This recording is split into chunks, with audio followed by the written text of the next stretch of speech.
আমরা যখন দেখি একটা মায়াতকে নিয়ে যাচ্ছে, তখন আমাদের ভিতরে কোনো ফিলিংস কাজ করে না।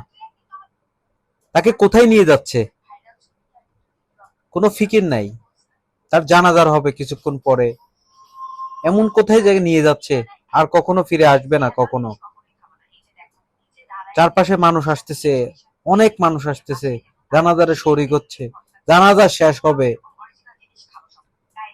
ওই মায়াককে নিয়ে যাচ্ছে, আমার কোনো ফিলিংস কাজ করতেছে না। একদিন কিন্তু আমাকে চলে যেতে হবে ওই জায়গাতেই।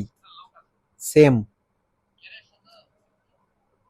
জানাজায় দাঁড়িয়ে, তারপর ওই ফিলিংসটা আমাদের কাজ করে না।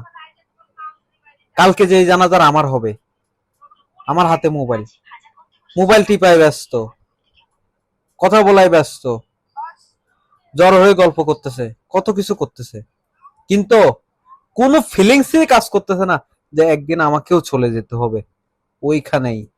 সেম বরাবর জায়গায়।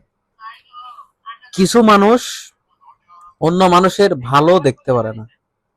হিংসা এমন একটা আগুন যে মানুষকে কোথায় নিয়ে যায় সে মানুষটা নিজেও কখনো জানে না, সে নিজেকেও কখনো থামাইতে পারে না। হিংসা এমন একটা আগুন, সবকিছু ভালো কাজ করে জ্বালিয়ে দেওয়ার চেষ্টা করে।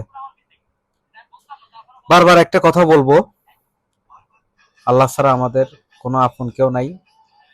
যাকে আপন মনে করেন না কেন আপনি, আমাদের সমাজে মায়ের সাথে, স্ত্রীর সাথে, সন্তানের সাথে, পরিবারের সাথে হক আছে,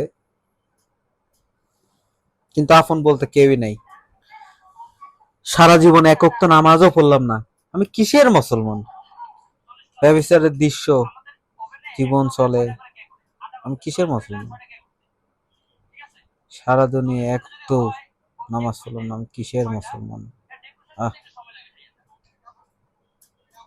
আমি 10 জনের সামনে পাপ করলাম, খবরদার অন্যের পিছনে লাগা যাবে না। 10 জনের সামনে মানুষের অন্যায় গোপন কিছু ফাঁস করা যাবে না। খবরদার এগুলো কিছু করা যাবে না।